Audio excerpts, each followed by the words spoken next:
Welcome everyone to today's program. I am Max Green with Becker's Healthcare. The program will begin with a presentation, and we will have a question and answer session following completion of the presentation. You can submit any questions you have throughout the presentation by typing them into your control panel in the space labeled Enter a Question for Staff and clicking Send. Our presenters will attempt to answer as many questions as they can during the time we have, and will follow up on questions they did not have the opportunity to address. You will receive an email within about a week following the webinar that will include instructions for how you can download a copy of the presentation. You will also receive a follow-up email shortly after completion of the program. You can submit your feedback or any additional questions at that time. This email will not include the presentation. It is now my pleasure to introduce today's presenter. Mike Considine is Vice President of Product Development for TransUnion's eScan platform. He is responsible for ensuring the eScan platform of services continually improves in helping providers identify unknown coverage, which they can then use to generate additional revenue for their organizations. With over 15 years of healthcare revenue cycle experience in a variety of product development, client services, and data analysis roles, Mike has a deep understanding of the challenges providers face in receiving timely and accurate payment. It is now my pleasure to turn the floor over to Mike to begin today's presentation. Thanks, Max. I appreciate that.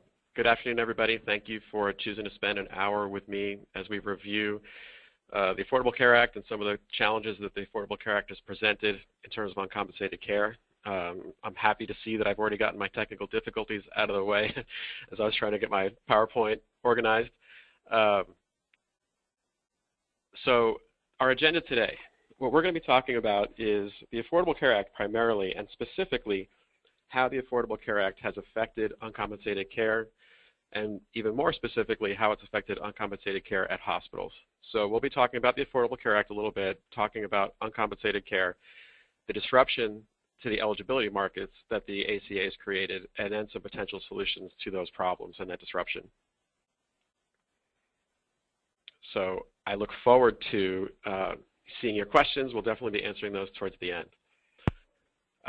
So let's talk about the Affordable Care Act. When I think about the Affordable Care Act, I think of really 5 key aspects.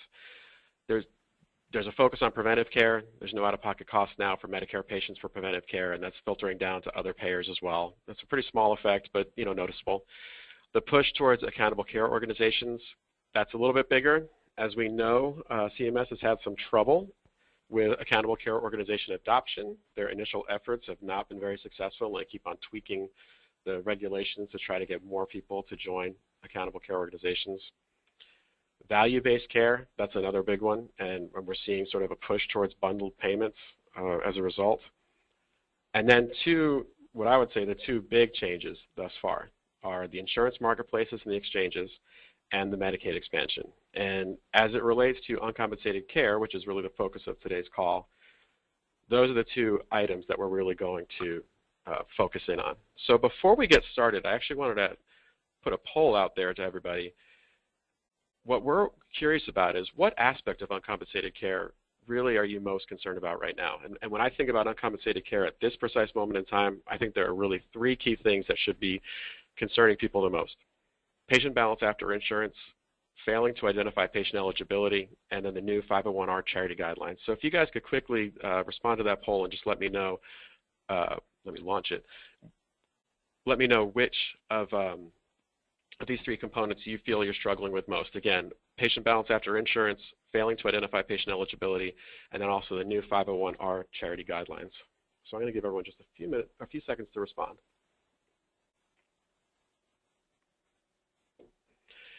Interesting. Okay, so it looks like most people are concerned about patient balance after insurance, with failing to identify patient eligibility coming in second and the 501(r) guidelines coming in third, which that makes sense. I think when you look at the Affordable Care Act, patient balance after insurance is definitely a big problem, and we'll talk about that coming up. What I think is interesting is that you may not even appreciate how big of a problem the identifying patient eligibility is until you see this presentation. So I've had a really fun time digging into the data, producing this PowerPoint for you. Hopefully you have as much fun as watching it as I did producing it, and hopefully you'll gain some insights into, like I said, just how big some of these disruptions have been in the eligibility markets. But first, let's talk about some trends in uncompensated care. So this chart, to be honest, it's more for illustrative purposes. It is virtually impossible to get accurate data on uncompensated care costs at hospitals for the 2014 calendar year at this moment in time. We're still seeing cost reports come in. The American Hospital Association, they put out their survey on an annual basis. They're not going to have 2014 data until January 2016. But what's great about the American Hospital Association data is that they've been using the same methodology since 1980, surveying hospitals on their uncompensated care and also their uncompensated care as a percentage of their overall costs. And so it's an unmistakable trend, right? Since 1980, you've seen nothing but growth in uncompensated care costs. There was a little blip in around 2000, 2001, where it actually went down by $100,000 in that 1 year. But really, otherwise, unmistakable trend, uncompensated care costs are growing until 2014. Now, the way I derived this data was the ASPE, which is the Office of the Assistant Secretary for Planning and Evaluation.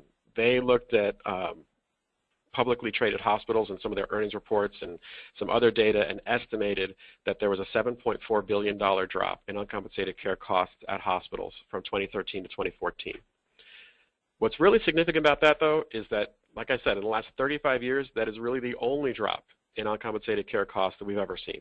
So it's unmistakable that the Affordable Care Act and the changes that it brought to eligibility markets have been significant, and they've implemented tremendous change in the way uncompensated care functions in America.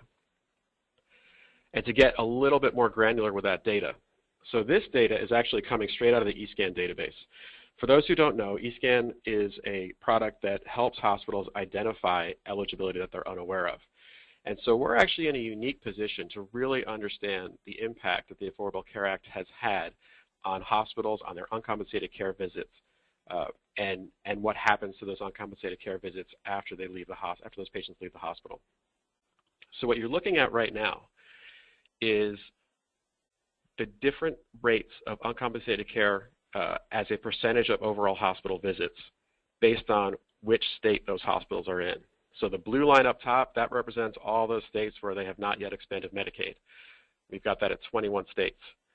The yellow line is those states that expanded Medicaid in the initial expansion in January 1, 2014. The green line is Indiana that didn't expand until February of this year. And the gray line is Pennsylvania, which didn't expand until January of this year. What you're seeing is that across the board, and the line that I'm showing here, that shows the month in which that particular state expanded Medicaid, right? So almost without exception, or really without exception, all of the states are seeing a significant drop in their uncompensated care percentage, even the states that didn't expand Medicaid, and that has to do with the insurance exchanges. But in the states that did expand Medicaid, holy cow, right? A significant drop in the percentage of patients who are self-pay or uncompensated care immediately after the Medicaid expansion. And it's a significant drop, much more significant than in those states that did not expand Medicaid. So this is a really, really big effect, really stark, really obvious, right? And it happens in every state that expands Medicaid immediately after the Medicaid expansion. So from that perspective, what the Affordable Care Act has done, more than anything else, really, and I mean ACOs, you name it, more than anything else, what the Affordable Care Act has done is decrease uncompensated care, and especially the uncompensated care felt by hospitals who are often forced to treat uninsured patients due to EMTALA and other regulations, right? But there's a dark side to that data, right? And that's what we're really going to get into here. Because at first thought, if I'm a hospital administrator, I'm like, this is great, right? I'm seeing uncompensated care drop across the board. I'm getting paid for more of the services I'm providing. What could possibly be the downside of all this, right? Well, there is a downside. And the downside is that everybody's building models, and by everybody I mean primarily the government, is building models around how much you should be getting paid based on all of these newly eligible patients. The payment rates are dropping. Like I said earlier, you're seeing a conversion to bundled payments. Now, there's a lot of risk. I would say bundled payments are really just an area of risk. Some hospitals are definitely going to win. Some are going to lose.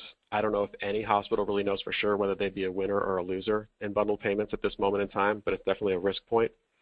And almost most significantly is DISH and other complex back-end reimbursement schemes may be phased out, right?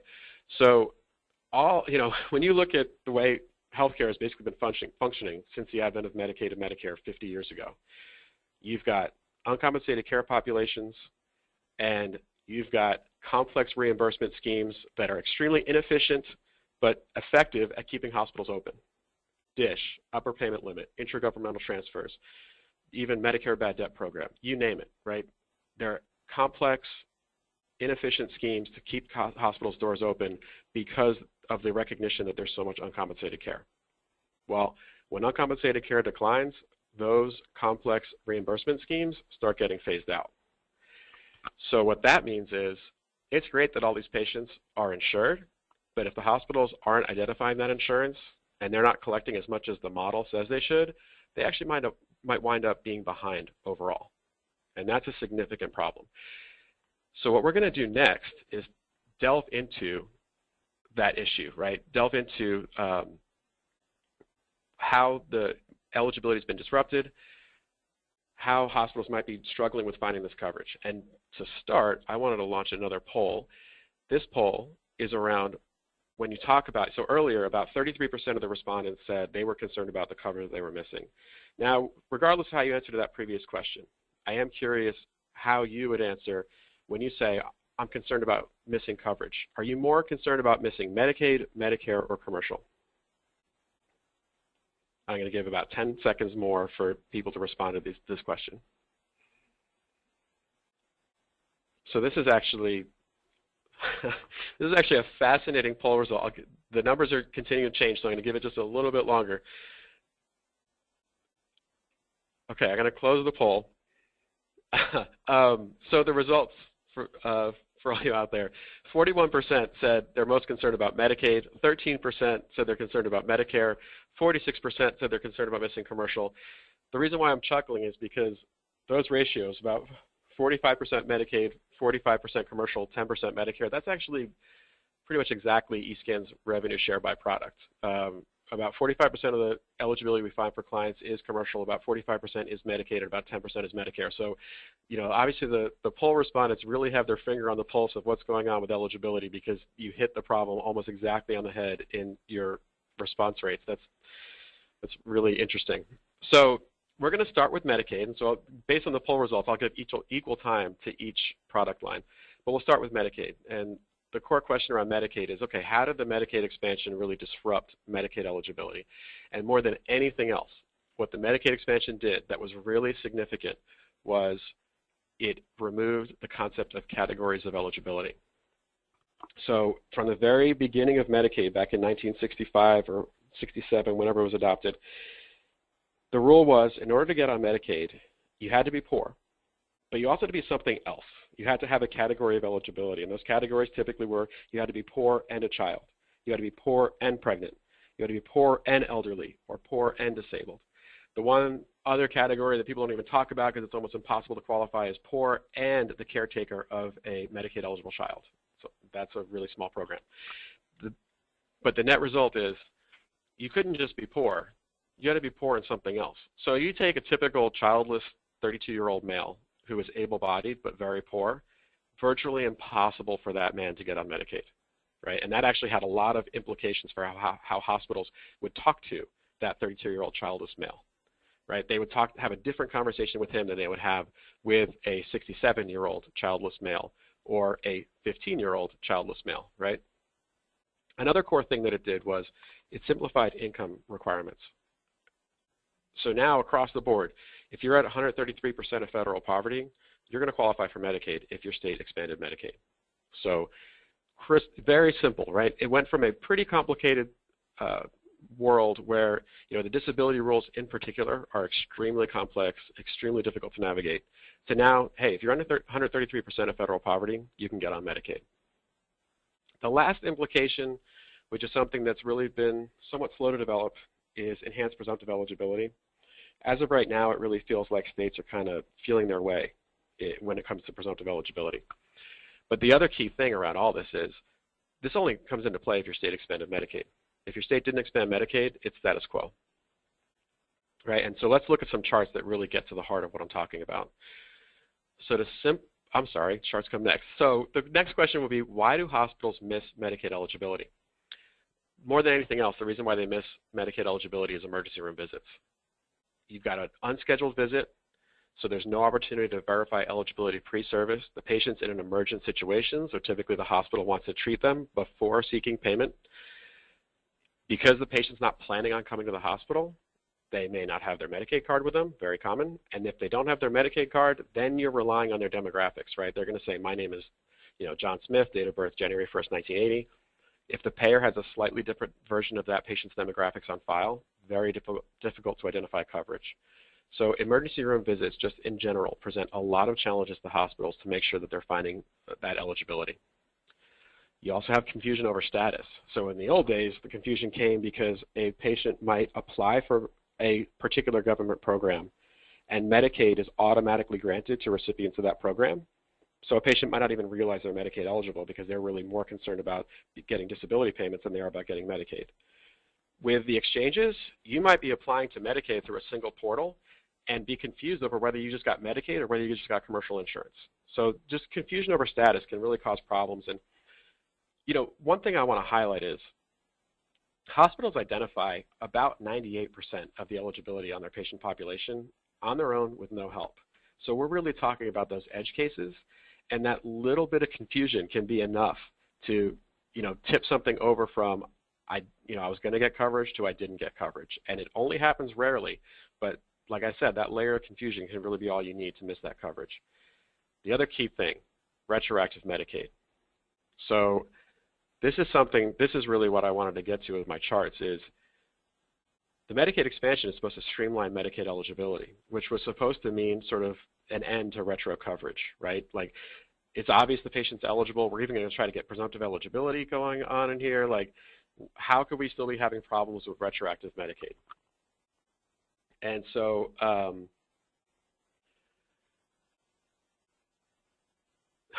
this chart sort of says it all, right? So what this is showing, again, from eScan hospital data, the percentage of patients who presented to a hospital as self-pay who are later identified as Medicaid eligible. Again, the yellow line represents states that expanded early. The blue line represents states that did not expand. So this is what disruption looks like. I can't imagine a better chart to show you if you want to understand what occurred from a disruption of Medicaid eligibility perspective. I'm going to have you guess, which month do you think is January 1st, 2014? January 2014, the month that the Medicaid expansion went into place. I bet you guessed that it's the month that this jump occurred, right? So what that means, and then the other thing, of course, you've got to look at this no expansion line. That is the picture of status quo, right?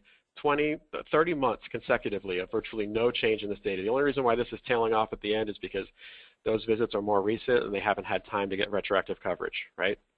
But right here, in that big jump in data in the yellow line, what that means is a ton of patients showed up to the hospital for the first time post-Medicaid expansion in January and February and March, having no insurance, and the hospital got them on Medicaid retroactively.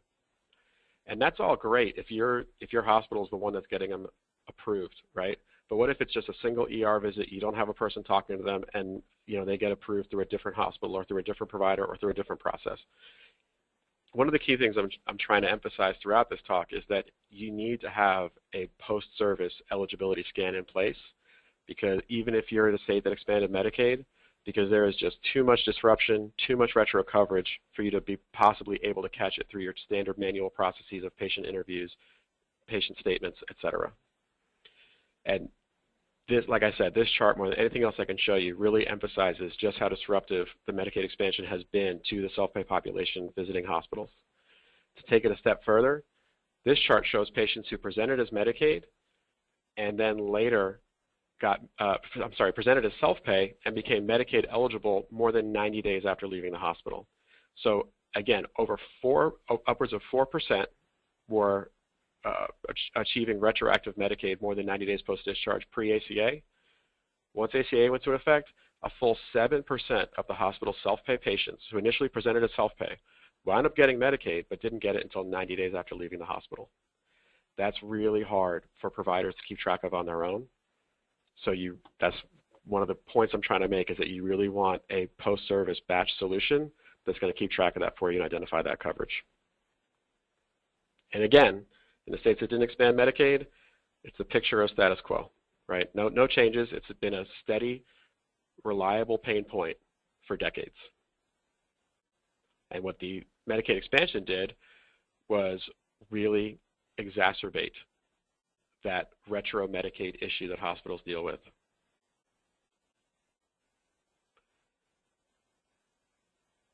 So let's talk about commercial.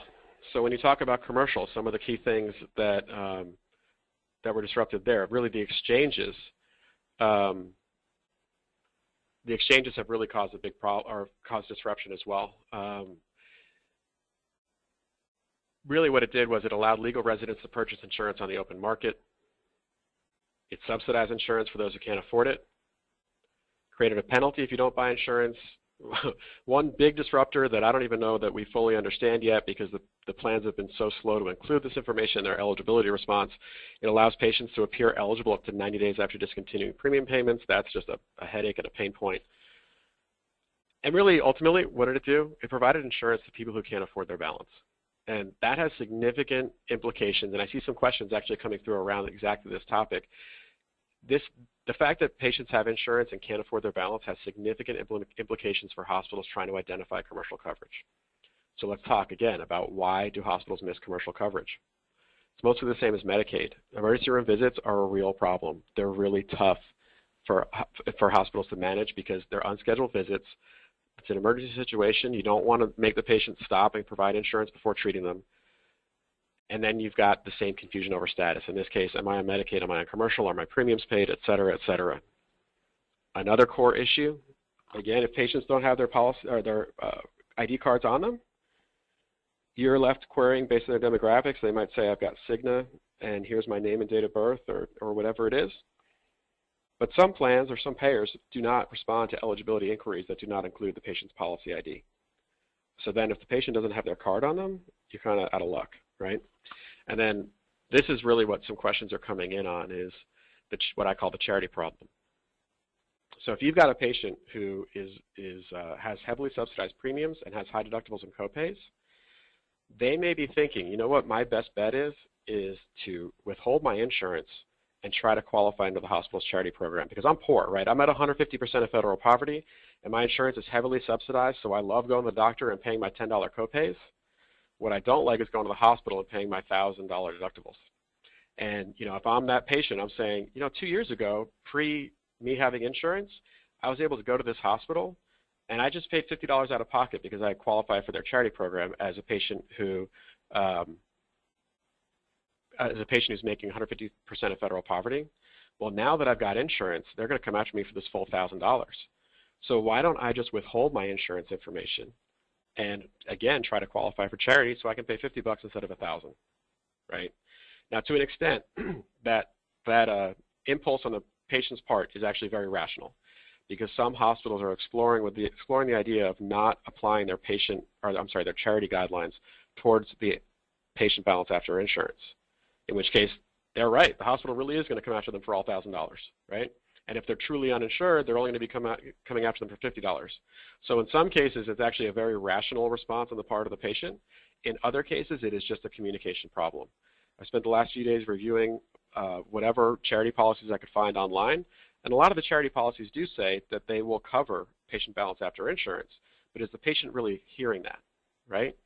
And the most important thing, if I'm a hospital, think about is, if the patient's withholding their insurance, the patient's going to save money, the insurer's going to save money, the hospital's going to lose big time, right? So you've got to have a plan for how you're going to overcome those cases where the patient is intentionally withholding their insurance information from you. And again, you know, bring back to these charts. This chart shows the percentage of patients presenting as self-pay who are later identified as commercial insurance eligible. We saw the charts before with Medicaid, now we're looking at commercial. This is actually fascinating for a number of reasons. So the gray line here, the gray line represents when the Affordable Care Act went live. And what you're seeing is, again, a little bit of a dichotomy between the states that didn't expand and the states that did expand. In the states that did not expand, this is a growing problem, right? So again, this data is coming out of the eScan database, so I would be remiss if I didn't mention that eScan is getting better at finding commercial insurance. So in a way, we're kind of stacking the deck with this data. Because we're getting so much better at finding commercial, we're actually helping hospitals drive this number up. So it is kind of a confound of the data, but at the same time, it's unmistakable that the percentage of patients who are initially presenting as self-pay but wind up commercially insured, once they get the full data, is growing. And it's growing post-ACA, and it's growing whether the patient is in an expanded state or a not expanded state. It's definitely growing faster in states that didn't expand Medicaid. And I've got a theory about that. My theory is, go back to that 32-year-old childless male adult, right? When he's presenting in a no expansion state, the hospital takes one look at them and says, okay, I'm not getting him on Medicaid. So really what we're having right now is a conversation around charity and bad debt. Which bucket is this person going to fall into? And I'm not really worrying about their insurance either, because I don't think they have insurance. Whereas in the expanded states, that conversation is very different. Their first impulse is, I got to get you on Medicaid. Let's run you through our little program to see if you qualify for Medicaid. Oh, you don't? Oh, you have insurance? Interesting information, right? But the key thing is, so before I get off that point, to one extent, I think the dichotomy in this data is driven by the conversation that's happening between the hospital representative and the patient. A good question just came in. Who's identifying them as eligible later? Well, like I said, this is eScan's data, so to some extent it's us. We're the ones who are identifying them as eligible later. But to another extent, you've got early out vendors, you've got their on-site eligibility vendors, you've got hospital financial counselors, you've got patients calling in as a result of their first patient statement. All kinds of different ways this data can get into the hospital. Of course, we would argue that the way you'll be sure it gets into your hospital is by enlisting the help of a vendor like eScan or other vendors out there that do post-service eligibility scans. But hospitals will sort of, they'll find their way to this information through a process that's not really geared towards finding it, I guess is kind of my point. But the net result is there is a lot of commercial eligibility that's missed at the point of service. A key thing to think about with commercial coverage, there's no such thing as retro commercial coverage outside of COBRA edge cases. So in all these instances, that eligibility was available at the point of service and it was just missed. And again, ER visits are a big determining factor for that. Any unscheduled visit really is a big determining factor for missed eligibility. So add it all up, what happens, right? So this chart might be a little bit confusing. Hopefully I can make some sense of it. The chart that is in, or the line that's in diamonds, right, that represents the patients who present as self-pay. And then the solid line is the patients who are ultimately self-pay. And that's what it looks like in the states that didn't expand Medicaid. So in other words, that gap are those patients that initially presented as self-pay but then wound up in an insured status. That's the gap. And you see the same effect. Now, one thing I'll point out is that the gap between the two lines kind of grew right after the Affordable Care Act. You can see this huge slope right there. That's the Affordable Care Act right there on January 2014. And what is that gap? That gap is hospital eligibility process. So if you ever go down, to the patient access team or your financial counselors and you say, what do you do all day? What they do all day is account for that gap by working with patients, by outsourcing the problem to vendors, be they on-site eligibility or batch service vendors like eScan. What they do all day is account for that gap and help the hospitals get more money by converting a lot of patients who initially present as self-pay into an insured status.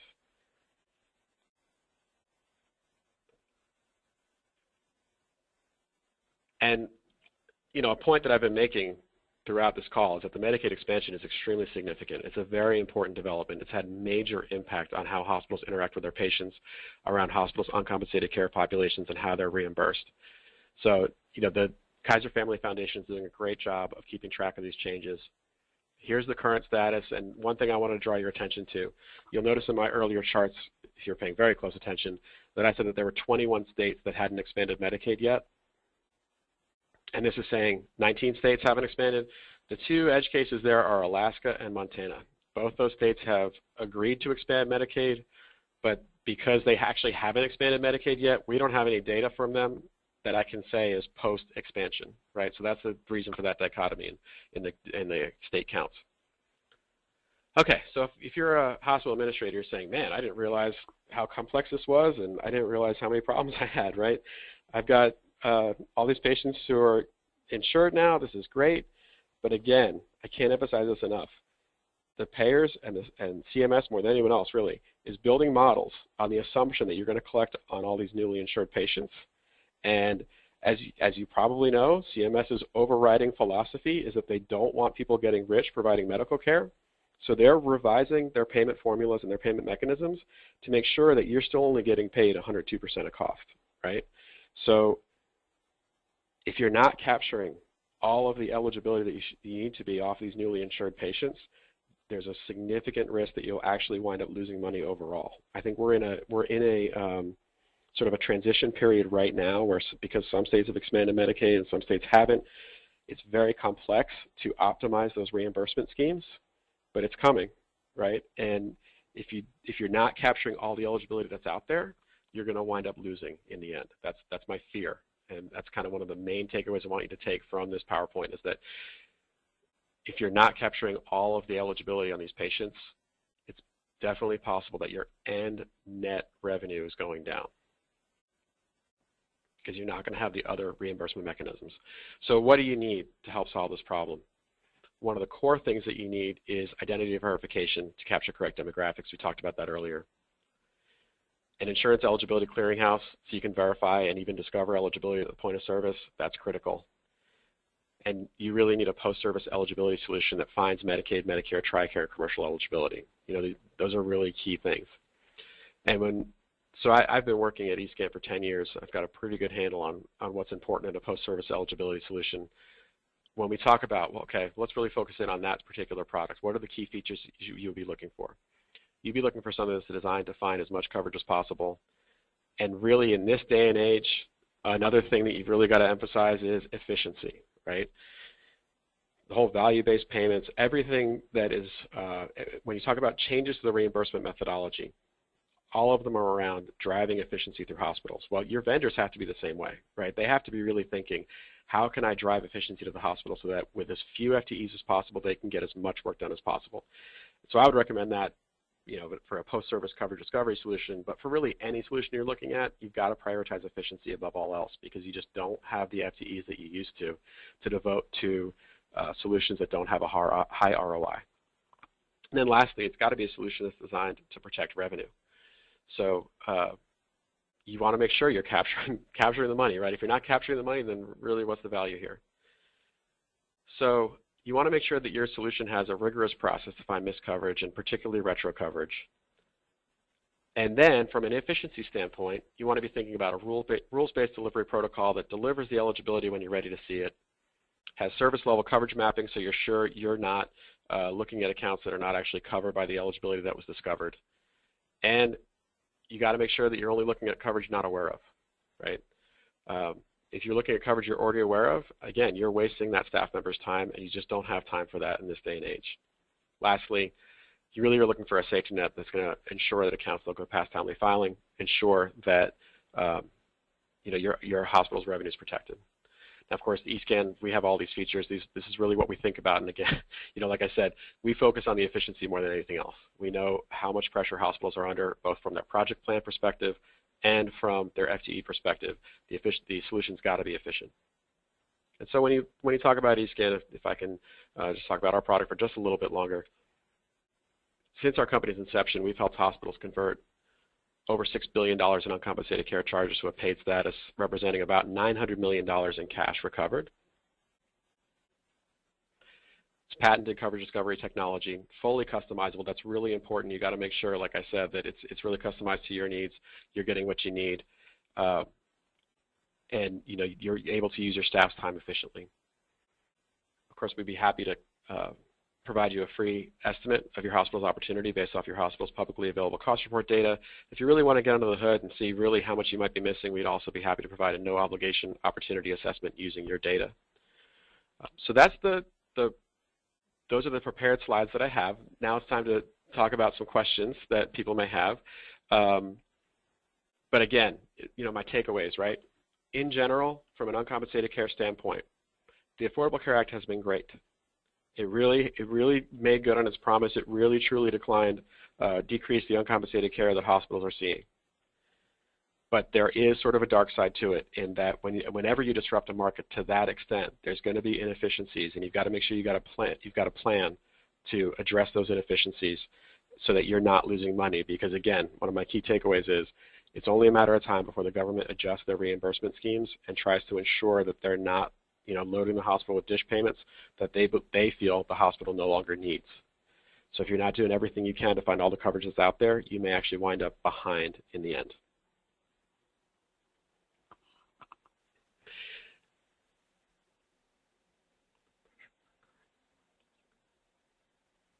Thanks, Mike. Very informative and enjoyable presentation. We're going to start to take questions from attendees now, and as a reminder, you can submit any questions you have by typing them into your control panel in the space labeled Enter a Question for Staff and click Send.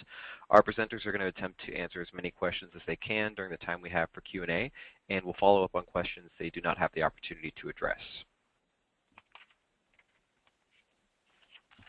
So firstly, Mike, this presentation is focused on hospitals. What about other kinds of providers like physicians or labs? So, I think one of the things that I was emphasizing a little bit is EMTALA is big, the Emergency Medical Treatment and Labor Act, which says that if someone's in an emergency situation, you have to treat them. That's a really big thing. And the other big component is unscheduled visits.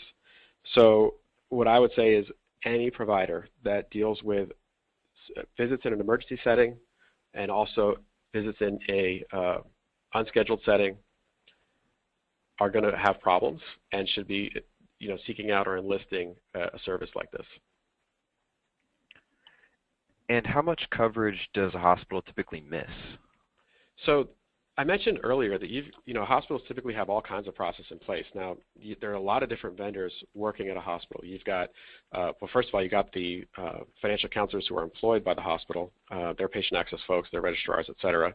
But then you've also got early out vendors that are going to be sending patient statements and may even be calling the patient. You've also got on-site eligibility vendors that are going to be interviewing patients, specifically trying to sign them up for benefits. There's all kinds of different process in place to try to find this coverage. So with all that process in place, generally speaking, the hospital is identifying, like I said, about 90 to 95% of the eligibility that exists in their self-pay population. And what you'll find is that somewhere between 1 and 5% of the hospital self-pay population actually has insurance that was missed. Some of that has to do with the specific hospital population. What we find is that government safety net hospitals typically have a higher rate of retroactive coverage, and therefore they miss more. Your community-based hospitals that might be in the suburbs, et cetera, have a lower Medicaid population, therefore they're missing less. So those are some of the trends that you'll see, but generally speaking, it falls between 1 and 5%. One other thing I wanted to highlight is that we will be sending an email sort of summarizing a lot of this talk and also providing you contact information if you did want to reach out to us for some more information on any of this. And of course, we'll be providing the slides in a follow-up email in the days to come. Okay. And when you're sharing charges, how does the process work to bill them out? So from our product perspective, we're really flexible in how we deliver the information. I think that's something that you've really got to focus on when you work with any vendor is, are they able to meet you where you are in your process? For some systems, there are some patient accounting system or HISs out there where they really want everything integrated into their system. So we'll deliver files that will allow you to be automatically uploaded into your native system so you can load coverage directly from there. In other cases, our interactive portal can be really helpful to use that coverage efficiently. And for a hospital that might already have some very solid processes in place, do you think you could still find a good amount of these uncompensated charges? So that's what I was getting at earlier. It's almost like no matter what you've got in place, you're going to be leaking some just because of those one-off emergency room visits where the patient only visited once and it's been really hard to contact them afterwards. So there's always going to be some leakage, and that's why we really think it's important to have a product in place that's going to catch all of it,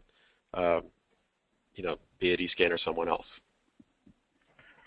And we have an attendee question here who wrote, there have been a number of recent articles where there have been recommendations to present with no insurance when patients have high deductibles to negotiate a self-pay discount.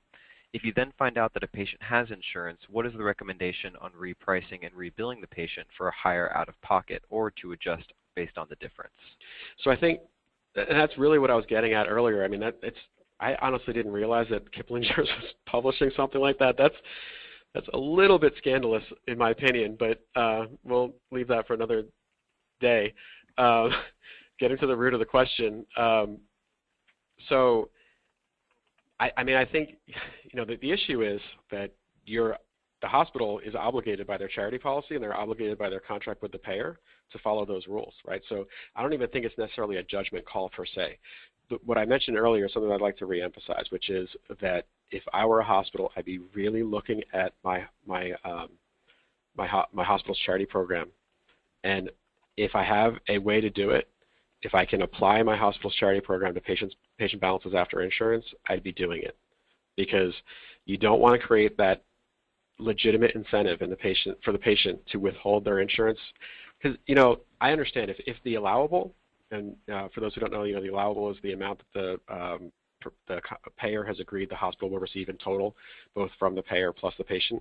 If the allowable is $1,200 and you're looking at a $1,000 deductible, does it really matter, right? But what if the allowable is $50,000 and it's a $1,000 deductible?